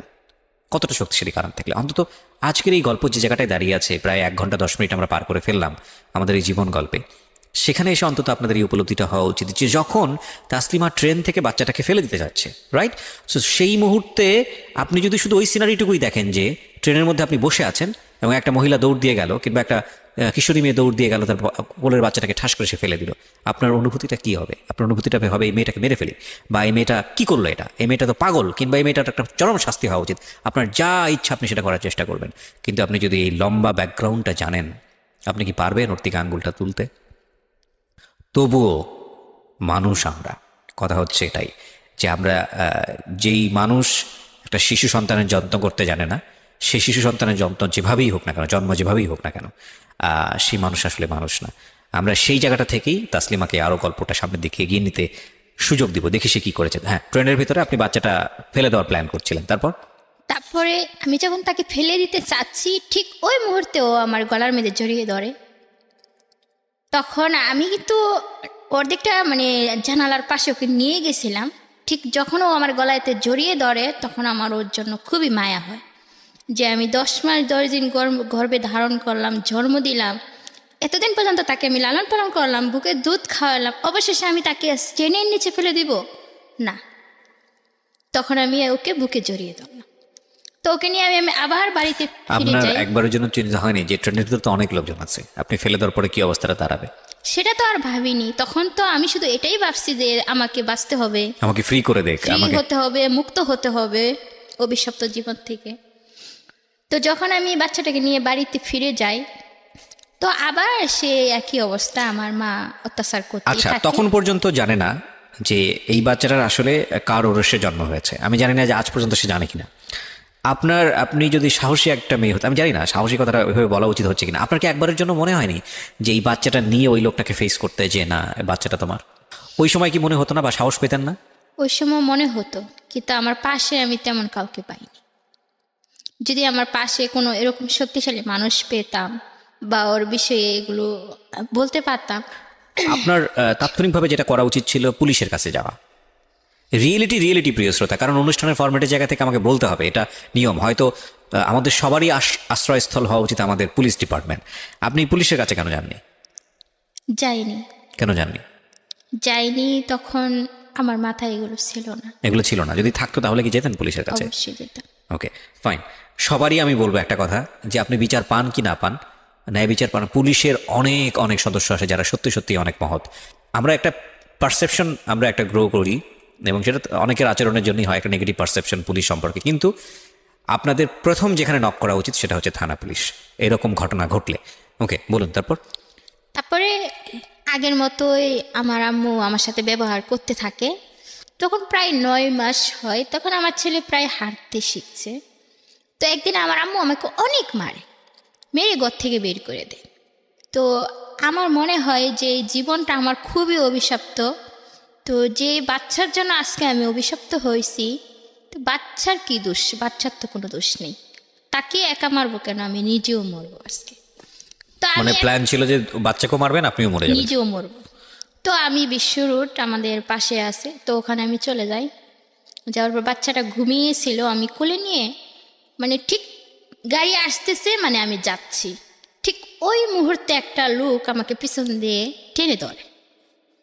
টেনে ধরার পর তখন রাত্রে 11টা বাজে, বলতেছে যে তুমি এটা কি করতেছো, এখন তো মরে যেতাম। আমি বলতেছি আমি তো মরতেই চাই, যে জীবনে আমার কোনো মূল্য নেই, দাম নেই, সেখানে বেঁচে থেকে কী লাভ। তো উনি আমি খুব কাঁদতেছিলাম আর বলতেছিলাম কথাগুলো। তো উনি আমাকে বলতেছে কি হয়েছে, কি সমস্যা। তো উনি আমাকে বাসায় নিয়ে যায়। নিয়ে যাওয়ার পরে আমার আম্মুকে ডেকে তোলার পরে বলতেছে আপনার মেয়ে কোথায় আছে, কি আছে, খবর না রেখে আপনি ঘুমাচ্ছেন, আপনার মেয়ে তো আজকে আত্মহত্যা করতে গেছিল। আচ্ছা। তখন আমার মার মনে হয় একটু দয়া হয় যে বাচ্চাটাকে নিয়ে সে আত্মহত্যা করতে গিয়েছিল। তখন থেকে এই পর্যন্ত মানে আমার মা কি করে, ওই বাচ্চাটার প্রতি একটু দরদ হয় আর কি। আচ্ছা। যেমন আমাকে মায়া না করলেও আমার সন্তানকে মায়া করে। তো আমি আবার একটা কাজ পাই, তো কাজ করতে থাকি, আমার বাচ্চাকে লালন পালন করতে থাকি। এভাবে 2 বছর 2.5 বছর হয়ে যায়। তো আমি তো ফাঁক পাইলেই কোনো অল্প একটু সমস্যা হলেই ওকে মারতাম, কোনো একটু কিছু হলেই ওকে মারতাম। মানে এটা আপনি বুঝতে পারতেন যে কাজটা করা ঠিক হচ্ছে না, কিন্তু আপনি নিজে ঠিক কন্ট্রোল করতে হচ্ছে পারতেন না, না। মানে যখন আমার রাগ হতো কারোর উপর, তো এই রাগ আর দেখাতে পারতাম না। সব রাগ আমি আমার বাচ্চার উপর দেখাতাম, কারণ ওর জন্যই আমার কপালে এত কিছু, ওর জন্যই আমার সব কিছু। তো ওকে সবসময় আমি টর্চার করতাম। এক পর্যায়ে কি হয়, আমার সন্তান কথা বলতে শিখে প্রায় 1.5 বছরই মা বলে ডাকে। তো 2.5 বছরের সময় সে আমাকে বলে যে আম্মু তুমি চলে যাও। কোথায় যাব বাবা? তুমি গিয়ে চাকরি করো, দেখো না নানি মামা তোমাকে মারে বকে। যেদিন আমার এই 2.5 বছরের বাচ্চা আমার কষ্টটুকু বুঝতে পারলো, সেই দিন থেকে আমি ওকে বুকে টেনে নেই। তারপর থেকে আমি কোনো দিন ওর গায়ে আঘাত করি না। যে আমি যাকে এত অবহেলা করলাম, যাকে এত কষ্ট দিলাম, আজকে সেই 2.5 বছরের বাচ্চা আমার কষ্ট বুঝতে পারলো, যে এখানে থাকলে আমার কষ্ট হচ্ছে। ও নিজের কষ্ট না ভেবে আমার কষ্টের কথা ভাবলো, যে মাকে ছাড়া থাকতে ওর কষ্ট হবে সেটাও সে ভাবেনি কখনো। তো আমি চলে যাই, মাসে মাসে 2,000 করে টাকা দিতাম আম্মু। গিয়ে আপনি কোথায় কাজ করলেন? আমি প্রথমত ঢাকা টঙ্গী আসি আমার চাচাতো বোনের জামাইয়ের সাথে। ওনারা মানে ওনার মেয়ে ঢাকায় থাকতো, ওখানে এসে চাকরি নিয়ে এভাবে চাকরি করতে থাকি আর আমার ছেলেকে লালন পালন করতে থাকি। এক পর্যায়ে আমার ছেলের বয়স প্রায় 4 বছর। তখন আমি বাড়িতে ব্যাক করি আমার ছেলের জন্যই। ব্যাক করার পর আমার যে ভাইটা ছিল উনি আবার মারা যায়। তো উনি মারা যাওয়ার পরে যেটা হয় আর কি, ঘরের ভিতরে কোনো টাকা পয়সা বেশি একটা থাকে না। তো আমার মা রাগ করে আমাকে বলে যে আমার ছেলেটা না মরে যদি তুই মরতি। তা আমার অনেক কষ্ট লাগে যে আমার মা আমার মৃত্যু কামনা করলো, আমি এখানে আর থাকবই না। তো আমি ভাইয়া মরা 43 দিনের দিন আমি ঢাকায় ব্যাক চলে আসি আমার এক বান্ধবীর সাথে যোগাযোগ করে। আসার পরে যা হয়, আমার বান্ধবীর এখানে একটা পাত্র আছে। তো ওরা বলে কি তোর জীবনটা কি এভাবেই চলবে, তোর কি বিয়ের সাথে দরকার নেই বা সংসার দরকার নেই? তো আমিও নিজের থেকেও ভাবি যে আমারও তো সংসারের প্রয়োজন আছে, বিয়ে হওয়ার দরকার আছে। তো বলে কি একটা ভালো পাত্র আছে, যদি তুই কিছু মনে না করস তাহলে ওর কাছে তোকে বিয়ে দিয়ে দিই। তা আমি বলি ঠিক আছে, ওকে আমার দেখতে হবে বা উনিও আমাকে দেখবে। তো উনি আসার পরে বলে যে ওনার স্ত্রী মারা গেছে, ওনার একটা ছেলে একটা মেয়ে আছে, তো ওনার ওয়াইফ লাগবে বা উনি বিয়ে করবে। তো ওনাকে দেখে আমারও পছন্দ হয়। গাড়ির ড্রাইভার ছিলেন, ডিস্ট্রিক্ট গাড়ি চালাতে। না, উনি কি জানতো যে আপনার এরকম একটা অতীত আছে, আমি আপনার একটা বলছি ছেলে আছে? অতীতের কথা বলিনি, কিন্তু বলছি যে আমার একটা বাচ্চা আছে, এবং ছেলে বাচ্চা আছে। কিভাবে হয়েছে সেটা আপনি বলেননি? না সেটা বলিনি, বলছি যে আমার আগে বিয়ে হয়েছিল, আমার কাছে ভালোই ছিল, মানে উনি আমাকে ভালোবাসতেন, ঠিক আছে, সংসারটা ভালোই চলছিল। তো ওখানে আমি আবার প্রেগনেন্ট হয়ে মানে বাচ্চা Conceive করেন আপনি? হ্যাঁ। কনসিভ করি। তার মধ্যে আমি আবার জানতে পারি যে ওনার দেশের বাড়িতে বউ বাচ্চা আছে। মানে উনি ছেড়ে দেননি, স্টিল ছেড়ে আছে? দেননি, মানে রাখা অবস্থায় উনি আমাকে বিয়ে করছে। আচ্ছা। ওখানে 3টা মেয়ে আছে, একটা ছেলে আছে। জানার পরে আমি তো পুরোপুরি ভেঙে পড়ি। তো বাচ্চার আমার 3 মাস, ওই সময় আমার বোন আসে, মানে সিলেট থেকে ঢাকা বেড়াতে আসে। তো ওকে নিয়ে একটু ঘুরতে যাই। তা আমার স্বামী চট্টগ্রাম থেকে ঢাকা গাড়ি চালাইতো, তো চট্টগ্রাম থেকে বাসায় ফিরে তো আমার একটু জ্বর আসে হালকা। আসার পরে আমি কিছু ট্যাবলেট খাই। খাওয়ার পরে রাত্রে আমার স্বামী আসলে তার সাথে একসাথে বসে ভাত খেতে বসি আর কি। জি। যে ফ্লোরে আমি ভাত খেতে বসি, মানে ভাত খেয়ে উঠে যাওয়ার পরে মানে পুরো ফ্লোর একদম রক্তে ভরে যায় আর কি, যেমন ব্লাডে ভরে যায়। তা আমার স্বামী ভাবে হয়তো আমি ওষুধ খেয়ে বাচ্চারা নষ্ট করে ফেলি। আচ্ছা। তো ও আমাকে বারবার জিজ্ঞেস করতে পারে, তাসলিমা এটা হলো কি করে? আমি বলতেছি আমি তো কিছু জানি না। তুমি কি খাইছো? নিশ্চয়ই তুমি কিছু খাইছো। ও আমার ওষুধগুলো চেক করতে থাকে। তো ওষুধগুলো চেক করে দেখে না ওই ধরনের কোনো ওষুধ খাইনি। তো রাত্রে এক পর্যায়ে আমার পেটে প্রচণ্ড ব্যথা হয়। তো আমি ঘুমিয়ে পড়ি, মানে সকাল ও ব্যথা, খুবই প্রচুর ব্যথা, কাঁদতে থাকি। আর ও সকাল, আমার স্বামী সকাল 5টা বাজে উঠে কোথায় জানি চলে যায়। তো ওকে আমি ফোন দিই, কী ব্যাপার তুমি কোথায়, বাসায় আসবে না? ঠিক আছে আমি আসতেছি। তো এসে দেখে আমি খুবই কান্না করতেছি। জি। তো আমার মাথায় হাত বুলিয়ে দিয়ে বলছে, তাসলিম কি হয়েছে, তুমি কান্না করতেছো কেন? তুমি ডাক্তারের কাছে নিতে হবে, তুমি কি ডাক্তারের কাছে যাবা? আমি হ্যাঁ যাওয়ার তো দরকারই। ও আবার কি করে, আমার এই অসুস্থতার সুযোগ নিয়ে ও জামা কাপড় যা কিছু আছে ব্যাগের ভিতরে গুছাইয়ে নিয়ে আর চাকরি ছেড়ে বেতন নিয়ে ওই দিনই সে চলে যায়, আমাকে ফেলে চলে যায়, ওকে আমাকে না বলে চলে যায়। তো ওনার সাথে একজন সহকর্মী, মানে আরেকটা ড্রাইভার বাসায় এসে বলতেছে যে দোকান বাকি, ঘর ভাড়া এগুলো কি দিছে আপনার স্বামী? আমি কই না। তো চাকরি ছেড়ে চলে গেছে। উনি তো চলে যায়। তারপর আমি ওনাকে ফোন দিই যে কি ব্যাপার, তুমি কোথায়? বলে কি আমি তো এক জায়গায় কাজে আসছি, তুমি বাসায় যাও, আর টেনশন করো না, আমি বাসায় ফিরব। মিথ্যে সান্ত্বনা দিচ্ছিল তখন আমাকে। ও যখন চলেই গেছে আমাকে ফেলে, তাহলে আমার আগের ওই বাচ্চার কষ্টের কথাই তো আমার মনে আছে এখনো, তাহলে আমি আর বাচ্চা নিব না। তখন আমি ম্যাডামকে বলি যে ম্যাডাম আমি বাচ্চা রাখবো না। এই 5.5 মাস হয়ে গেছে, তুমি এখন বাচ্চা রাখবে না, এগুলো আমরা নষ্ট করি না, 3 মাসের বাহিরে আমরা কোনো কিছু করি না, এগুলো খুবই খারাপ, যাও এখান থেকে যাও, বাচ্চা নষ্ট করতে পারো। তো আমার একটাই নেশা ছিল তখন, ও যখন আমি প্রেগনেন্ট ওরা বুঝতে পারে তখন আমাকে চাকরি থেকে বের করে দেয়। তা আমি বাসায় এসে মানে সব ডাক্তারের সাথে, শুধু বড় বড় ডাক্তারের কাছে যে যোগাযোগ করতাম, টাকা নিয়ে যোগাযোগ করতাম যে আমার বাচ্চা আমি নষ্ট করে পারবো। তো একটা গাইনি ডাক্তার মানে আমার সাথে ওয়াদাবদ্ধ যে উনি পারবে, 3,000 টাকা নিয়ে কন্ট্যাক্ট করেন আমার সাথে। ওনার বাসায় আমি যখন যাই তখন উনি আমাকে দেখে টোটালি মানা করে দিই, পারবে না। তো এভাবে চৌরাস্তায় একটা বড় ডাক্তার থাকে স্বাস্থ্য ক্লিনিকে, ওই ডাক্তারে যাই। উনার সাথে আলাপ আলোচনা করার পরে মানে এইভাবে ঘুরতে ঘুরতে 7 মাসের উপরে চলে যায়। আচ্ছা। তো উনি বলে কি, দেখো তাসলিমা, তুমি এই বাচ্চাটা নষ্ট আমরা ঠিকই করতে পারবো, কিন্তু দেখা যাচ্ছে কি তোমার তো ঢাকা শহর কেউ নেই, এবং কি টাকা পয়সার অনেক প্রয়োজন আছে, এমন আছে তুমি বিনা চিকিৎসায় মারাও যেতে পারো। তার সাথে ভালো হবে কি, তুমি বাচ্চারা যখন তোমার চাই না, তুমি কাউকে দান করে দাও, তাতে তুমি নিজেও বাঁচবে, বাচ্চাটাও বেঁচে থাকবে। তো ওনার কথা শোনার পরে আমি বাসায় এসে নিজেও ভাবতে থাকি যে ঠিক তো, উনি যা বলছেন অবশ্যই ভালোই বলছেন। তো আমি একজনকে বলি যে কেউ যদি বাচ্চা নেই তাহলে আমি তাকে বাচ্চাটা দান করব, মানে আমার বাচ্চা পেটে থাকা অবস্থায় আমি চলে যাব। ঠিক ওই মুহূর্তে একটা মহিলাকে আমি শেয়ার করছিলাম কথাগুলো যে আমি বাচ্চা দিয়ে দিব। উনি আসা বলে কি, তাসলিমা তোমাকে কামাল নামের একটা লোক ডাকতেছে। তো আমি ওনার বাসায় যাইলে উনি আমাকে জিজ্ঞেস করে কিভাবে এরকম হলো, আমি সব বিস্তারিত বলি। বলার পরে উনি বলে কি, বাচ্চাটা আমার কাছে একটা স্যার আছে, স্যারের তো বাচ্চা কাচ্চা নেই, উনি বাচ্চাটা নিবে। উনি আবার আমার বাড়িওয়ালাকে এসে বলে দেয় যে মেয়েটাকে তাড়াবেন না, মেয়ের কোনো সমস্যা হোক আমরা দেখব। তো আমি থাকতে থাকি। তো আমার খাওয়া দাওয়া খরচপাতি যা কিছু আছে ওনারা দেয় আমাকে।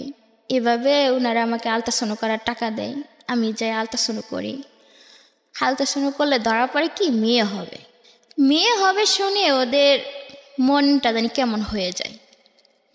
লাস্ট পর্যায়ে এসে ওরা মানা করলে যাদের কাছে মানা করে যে কামাল, ওনারা বলে কি এখন তো লাস্ট পর্যায়ে বাচ্চা হওয়ার প্রায় ডেট, এখন যদি মহিলাটাকে মানা করি যে তোমার বাচ্চা কেউ নিবে না, যদি কোনো সমস্যা হয়, তো ওনারা আর আমাকে বলে না বইলা ওনারা মনে মনে এটা ভাবে যে যত টাকা পয়সা লাগুক আমরা দিয়ে মেয়েটাকে সহযোগিতা করব।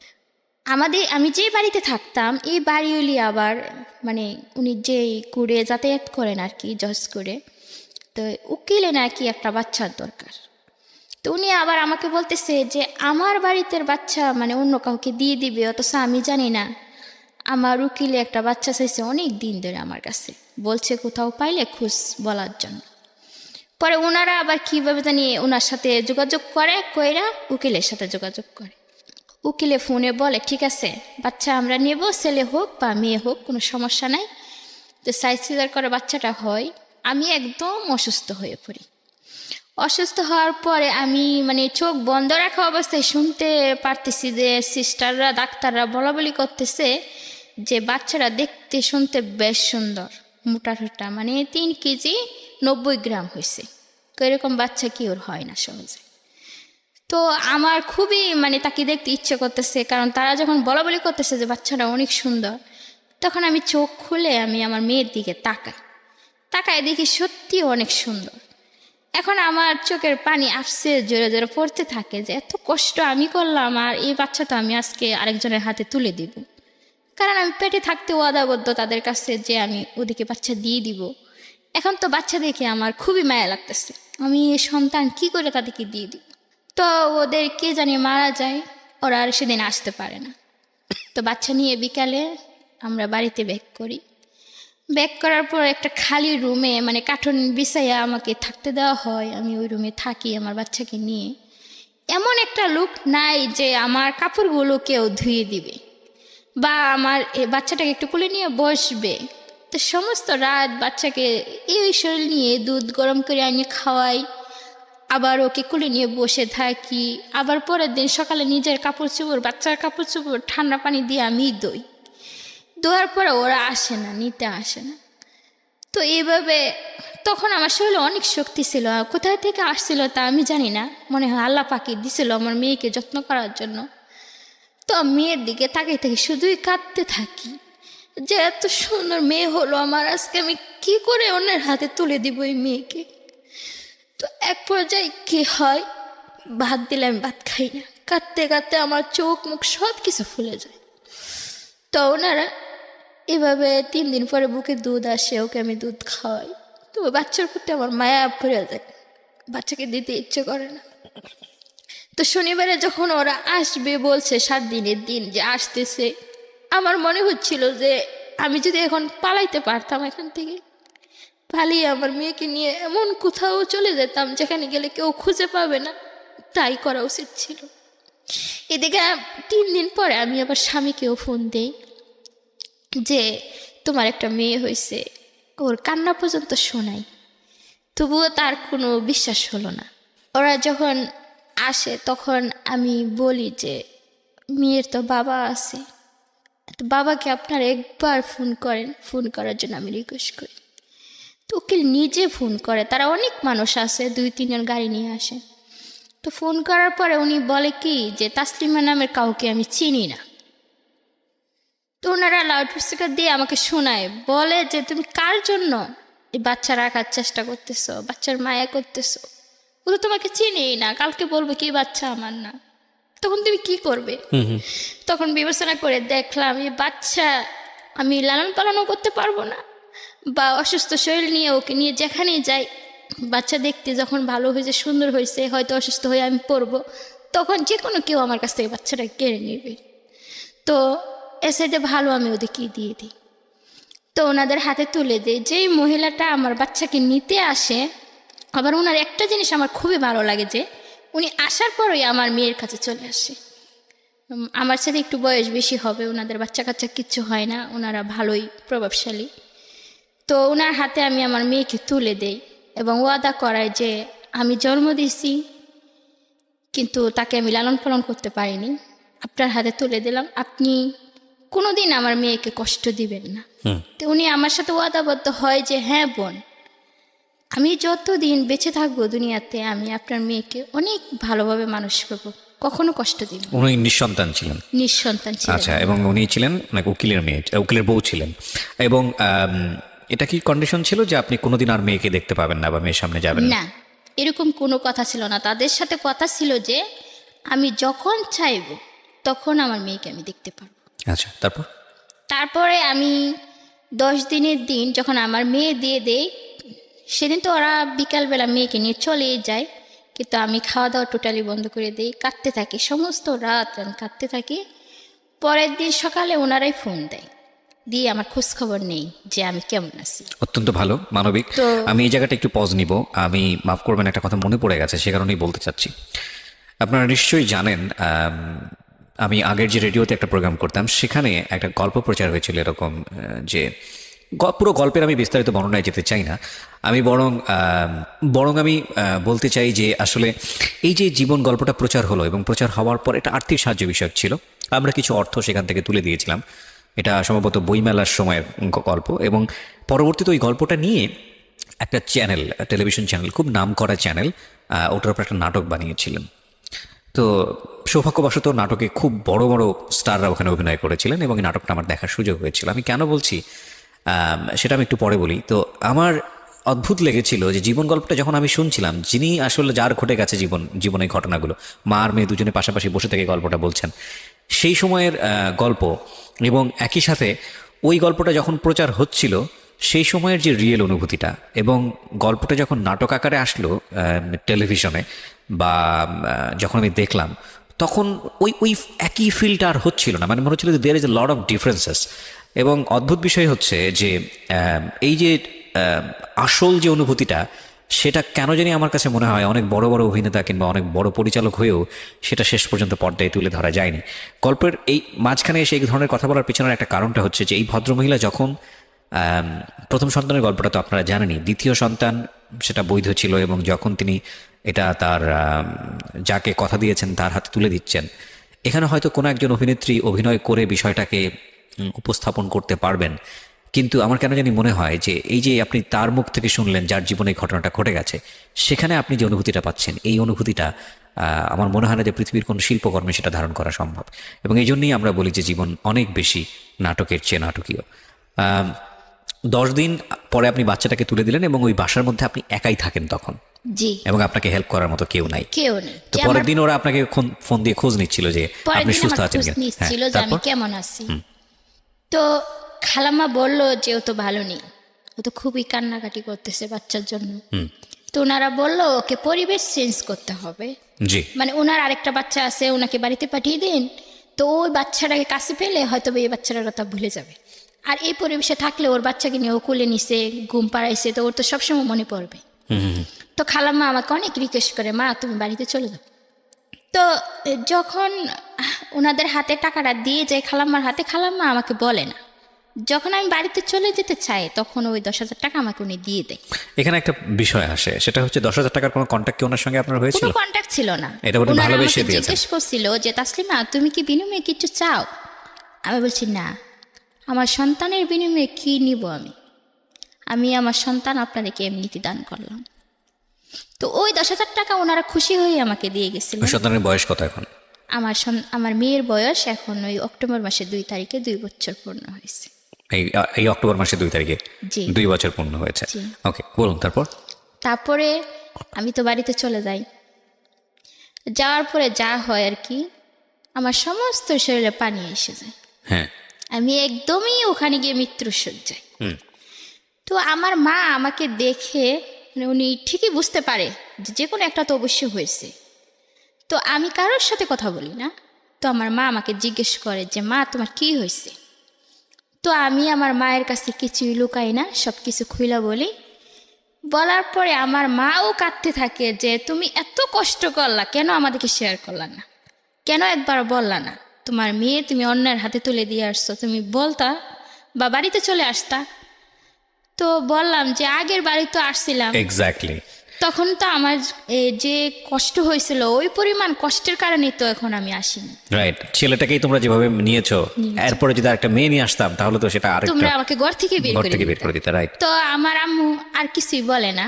তখন আমার আম্মু বুঝতে পারে যে ও তো এমনিতেই কষ্ট পাইছে, যদি আমরা আরো কষ্ট বলতে থাকি তা আরো বেশি আরো কষ্ট পাবে। হ্যাঁ। তো আমার আম্মু কি করে, আমাকে খুবই যত্ন করে তখন বাড়িতে গেলে। আর ওই 10,000 টাকা আমি নিয়ে আম্মুর কাছে দিয়ে দিই। আম্মু আমাকে গানি ডাক্তারের কাছে নিয়ে যায়, চিকিৎসা করায়, যা খাওয়াইতে বলে তাই খাওয়া, গরম পানি দিয়ে গোসল করাইতো। তো এইভাবে আমি মোটামুটি 1-1.5 মাসের ভিতরে মোটামুটি একটু সুস্থ হয়ে যাই। যাওয়ার পরেও আমার সেই ঘুরে ঘুরে আমার ওই মেয়ের কথাই মনে পড়ে। আমার ছেলে আমার কাছে আসতেছে, বুকের উপর মাথা রেখে বলতেছে, আম্মু তোমার কি হয়েছে, তুমি শুয়ে আসছো কেন, উঠো, তুমি শুয়ে থাকলে আমার ভালো লাগে না। ও তো আর বুঝতেছে না যে আমি খুব কষ্টে আছি। ও এসে আমাকে জড়িয়ে ধরতেছে, আম্মু আমাকে খুলে নাও। আমি যে অসুস্থ সে তো বুঝতেছে না। তো এভাবে আমি ছেলের সাথেও বেশি একটা কথা বলতাম না, মানে 3 মাস টোটালি আমি কারোর সাথে কথা বলতাম না। তো আমার পাড়াপড়শিরা যারা আছে সবাই বলতো যে তুই আয়শা ঘরের ভিতরে শুয়ে থাকস কেন, আমাদের কাছে যাস না। আম্মা বলতো যে ওরে বিরক্ত করিস না, চলে যা। তো এইভাবে আমার মতো আমি থাকতে থাকি। 3 মাস পরে আমি ঢাকায় ব্যাক করি আমার মেয়ের টানে। অবশ্যই আসার কোনো উদ্দেশ্য ছিল না। যখন আমি আমার মেয়েকে দেখার জন্য যাই, মানে জসকোরে যাই, তখন ওনারা আমাকে দেখতে দিবে না, ওরা কিছুতেই আমাকে দেখতে দিবে না। কোনো ধরনের কি কাগজ করেছিলেন নাকি জাস্ট এমনিতে দিয়ে দিয়েছিলেন? ওরা আমার বাচ্চাকে নেওয়ার সময় আমার এক কপি ছবি আর আমার ভোটার আইডির ফটোকপি নিয়ে যায়। ওরা একটা কাগজ নিয়ে আসে, অবশ্যই সেটা সাদা ছিল। আপনি সাদা কাগজে সাইন করে আমি দিয়েছিলেন? সাদা কাগজে সাইন করে দিই, কোনো রকম শেয়ার ছিল না। ওকে। তো ওরা যখন দেখতে দিবে না, এক পর্যায়ে আমি জোরাজুরি করি, কেন দেখতে দিবেন না, ওই সময় তো এরকম কথা ছিল না। তো ওনারা বলে আমাদের নিয়ে নিছি যখন, সেটা দেখতে দেওয়া যাবে না, আপনি ভালো থাকেন, আপনার মতো আপনি থাকেন। আমার বাচ্চা আমি নিয়েছি, ওকে আমরা আমার মতো করে মানুষ করব, কিন্তু দেওয়া যাবে না, দেখা যাবে না। তো আমার খুবই কষ্ট লাগে সেই দিন, আমি খুব কাঁদতে থাকি ওখানে বসেও, মানে জজ করে বসে আমি কাঁদতে থাকি ওদের সামনে। একজন প্রফেসর আমাকে বলে যে মা, ত্যাগটা তো তুমিই করছো, এই ত্যাগটাও তোমাকে করতে হবে। আর তুমি তো মা, 10 মাস 10 দিন গর্ভে ধারণ করছো, তাকে জন্ম দিছ, এক ফোঁটা হলো তারা তুমি বুকের দুধ খাওয়াইছ, তুমি মা থাকবা, ওরা যতই লালন পালন করুক, একদিন তোমাকেই মা বলে ডাকবে, তোমার কাছে ফিরবে। তুমি আশা ছাইরো না, আশা রাখো মনে, আশার আলো একদিন ঠিক জ্বলবে। তো ওনার কথা শুনে আমার খুবই ভালো লাগে। যে যাই হোক, সেদিন আমি ওখান থেকে চলে আসি, কিন্তু বারবার আমি ওদের কাছে যেতে থাকি। আমি কিছুতেই আমি আমার মেয়েকে বলতে পারি না, এখনও পারি না। যখন তার এই চেহারা আমার চোখের সামনে বেশি ওঠে বা ওর কথা আমি মনে করি, তখন আমার চোখ দিয়ে আশ্রা পানি ঝরতে থাকে। আমার মনে হয় যে আমি যদি ওকে সামনে পেতাম, যে আমার বাচ্চারা কোথায় আছে, আমি যদি সেই ঠিকানাটা জানতাম যে আমার বাচ্চারা কোথায় আছে, ওরা আমাকে ঠিকানাও দিচ্ছে না বা বলতেছেও না। তো ওরা শুধু অফিসের ঠিকানা দিচ্ছে, আমি অফিসে যাই। আমার মনে হয় যে আমি ওদের কাছ থেকে কেড়ে নিয়ে আসতাম, এবার জেল খাটতে হয় বা ফাঁসি হয় হতো। নিজের বাচ্চার জন্য আমি ফাঁসির দড়িও গলায় পড়তে রাজি ছিলাম, কিন্তু আসলে এরকম কিছু হচ্ছে না। ওরা আমার কাছ থেকে পালিয়ে বেড়াচ্ছে আর আমি ওদেরকে খুঁজে বেড়াচ্ছি। তো সন্তান কি জিনিস, প্রথম সন্তান হয়তো বা আমার অল্প বয়সে হয়েছিল, সেজন্য তার প্রতি এতটা দরদ ছিল না, এখন আছে। আর আমার মেয়ের প্রতি যে আমার এত টান, এত দরদ, হয়তো বা তাকে অন্যের কুলে তুলে দিছি বলেই তার মায়া বা তার কোনো কিছু আমি বলতে পারি না। সবসময় মনে হয় যে আমি নিঃস্ব হয়ে গেছি। আপনি গল্পের এখন যে জায়গাটায় দাঁড়িয়ে আছেন সেটা আপনার জীবনের বর্তমান পরিস্থিতি, আমি যেটা বুঝতে পারছি। আপনার প্রথম সন্তানের বয়স কত এখন? আমার প্রথম সন্তানের বয়স ডিসেম্বর মাসের 13 তারিখে 8 বছর পূর্ণ হবে। 8 বছর পূর্ণ হবে। ওকে, পড়াশোনা করছে? হ্যাঁ, ক্লাস 3-তে পড়ে। ক্লাস 3-তে পড়ে।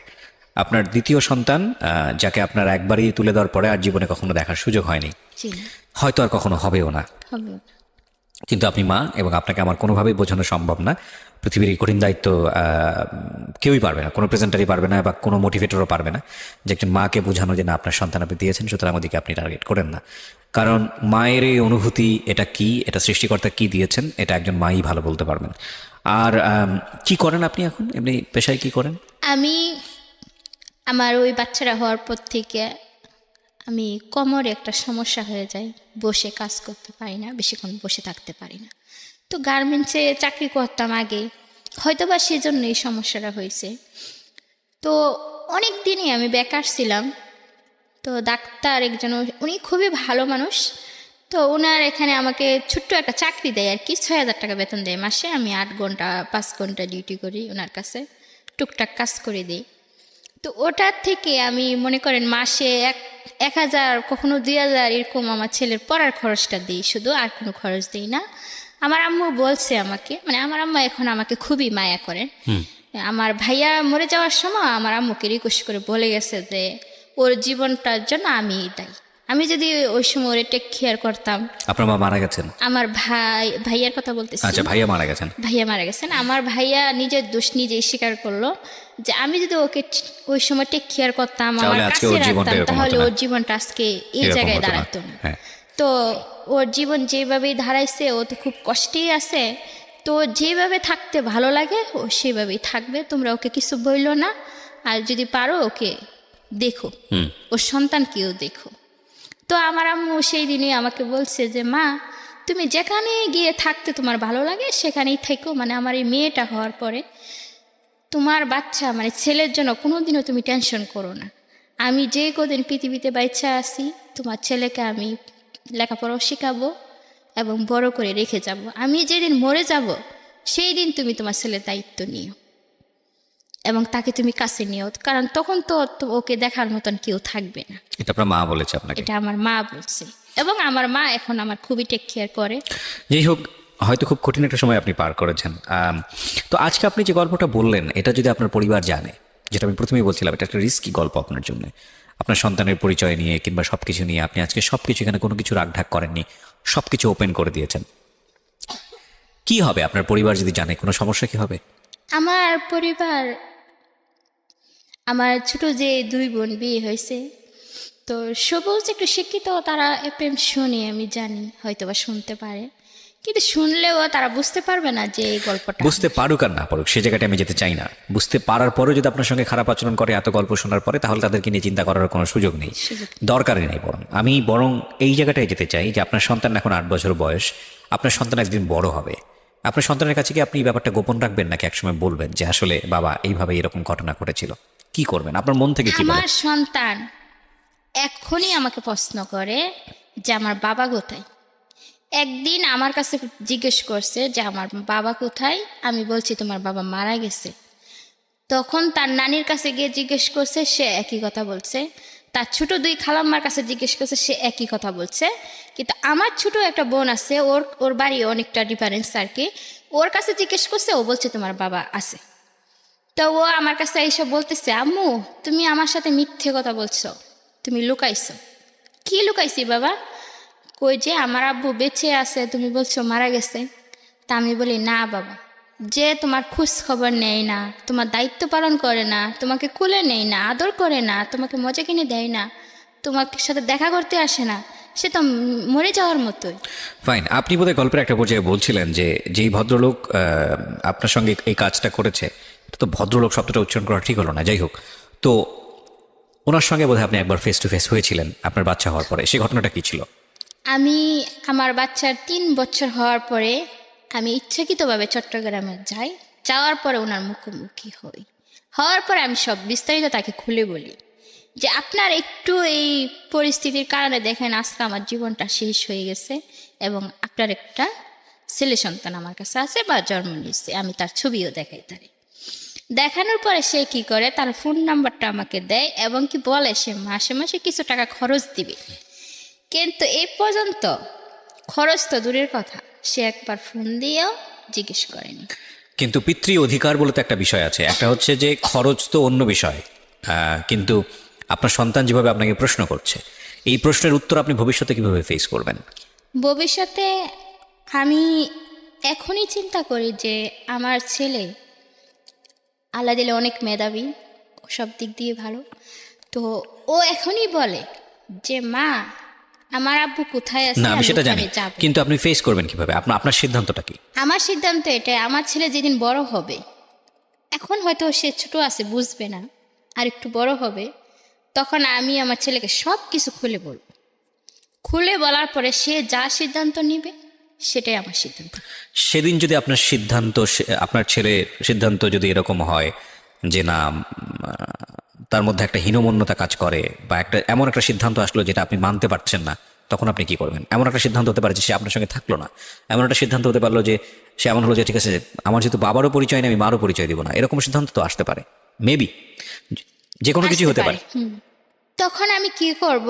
সত্যি বলতে ভবিষ্যতের কথা এখন আমি বলতে জানেন না। পারতেছি না, সেটা তবে একটা কথা পরিস্থিতি আমি আপনাকে বলি, বলে দিবে। বা এবং সেদিন যদি সুযোগ হয়, আজকের এই রেডিও প্রোগ্রামটা থেকে যাবে, সারা জীবনের জন্যই থেকে যাবে, জি।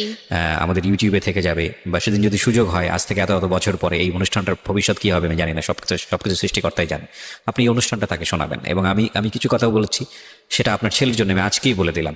সেটা হলো যে দেখো, তুমি আজকে মাত্র 8 বছর বয়স, তোমার নামটা আমি পুরো অনুষ্ঠানে জিজ্ঞেস করিনি, সেটা হয়তো সামাজিকতার জায়গা থেকে তোমার জন্য খারাপ হতে পারে, সো নামটা জিজ্ঞেস করলামই না। সো তোমাকে আমি তুমি করেই বলি, তোমার মা আজকে যে গল্পটা এখানে বলেছে, তোমার মা একজন নির্দোষ মানুষ। তোমার মা অনেক বড় একজন মা, সমাজের 8-10 জন মা যেটা পারে না, তোমার মা সেটা পেরেছে। তোমার মার মধ্যে অমনুষ্যত্ব আছে, এবং যে কারণে সে চেষ্টা করেছে তোমাকে শেষ করে ফেলার জন্য, এবং সেটা এই সমাজ করতে বাধ্য করে নারীদেরকে, এই সমাজ করতে বাধ্য করে আমাদেরকে। কারণ এই সমাজ একটা সন্তানের জন্ম হলে প্রথমেই পিতার পরিচয় খোঁজে, মায়ের পরিচয় খোঁজে, এবং সেই পরিচয়ে কোনো রকম কোনো সন্দেহ থাকলে তার বড় হয়ে ওঠা এই সমাজে বিষের মতো হয়ে যায়। এবং সেই জায়গাটি থেকে তোমার মা সংসার কি সেটা বুঝে ওঠার আগে, শারীরিক সম্পর্ক কি সেটা বুঝে ওঠার আগে মা হয়েছে, এবং সে নির্ঝঞ্ঝাটভাবে বাঁচতে চেয়েছে। কিন্তু তুমি যখন বোঝো না, সেই সময়ে তোমার যে আলিঙ্গনটা তোমাকে পৃথিবীতে বাঁচিয়ে রাখার জন্য তার যে জীবন সংগ্রাম করতে তাকে ইন্সপিরেশন দিয়েছে, উৎসাহ দিয়েছে, সেটার জন্যেই তুমি আজকে তোমার পিতার পরিচয় খুঁজতে পারছো, অর্থাৎ তুমি বেঁচে আছো। এবং এটার জন্য তোমার মা তার পুরো জীবনটাই স্যাক্রিফাইস করে দিয়েছে। সুতরাং 8-10 জন ছেলে মেয়ে তার মাকে যেভাবে সম্মান করে, তার চাইতে তোমার মায়ের প্রতি তোমার সম্মানটা অনেক বেশি হওয়া উচিত। আর তোমার বাবার প্রতি তুমি কি করবে সেই জায়গাটায় আমার কিছু বলার নেই, তবে তোমার মাকে অবশ্যই তোমার অনেক বেশি সম্মান করা উচিত। এতটুকু শুধু তোমার জন্যই থাকলো। প্রিয় শ্রোতা, আজকের এই জীবন গল্প এই পার্টটি এখানে শেষ হচ্ছে, কিন্তু আমি আগেই বলেছি রাত 1টায় আমাদের সঙ্গে যোগ দেবেন আরও একজন গেস্ট, তিনিও একজন নারী, তার জীবন গল্পটা আমরা খুব অল্প সময়ের জন্য জানবো। এবং এখন থেকে প্রতি বুধবার রাত 11টা থেকে 2টো পর্যন্ত আমি আরজে কিবরিয়া আপনার সঙ্গে থাকবো পুরো 3 ঘন্টা সময় এই জীবন গল্পে। আপনারা যারা আমাদের সঙ্গে ছিলেন তাদের সবাইকে শুধু একটা কথাই বলতে চাই, একটা ভুল করার আগে অন্তত 10 বার করে চিন্তা করুন। ভুলটা যদি করেই ফেলেন তাহলে সেটাকে সংশোধন করার জন্য অন্তত 100 বার চেষ্টা করুন। বিশেষ করে এই নারী যিনি আমার সামনে বসে আছেন, তিনি কখনো কারো মা, কখনো কারো বোন, কিংবা কখনো কারো খুব শ্রদ্ধার জায়গাতে। এমন কোনো ভুল যাতে আমরা না করে ফেলি, বা এমন কোনো অপরাধ যাতে আমরা না করে ফেলি যাতে করে আমাদের বিবেকবোধের জায়গা থেকে সারাটা জীবন তাদের কাছে অনেক বেশি দায়ী থাকতে হয়। যদি করেই ফেলি তাহলে সেই জায়গা থেকে বের হয়ে আসার জন্য চেষ্টা করি। অন্তত এই সন্তানের জায়গাটি থেকে যিনি পিতা আছেন তাকে তো আমি সে কথাটাই বলবো, এছাড়া কী বা বলবার আছে।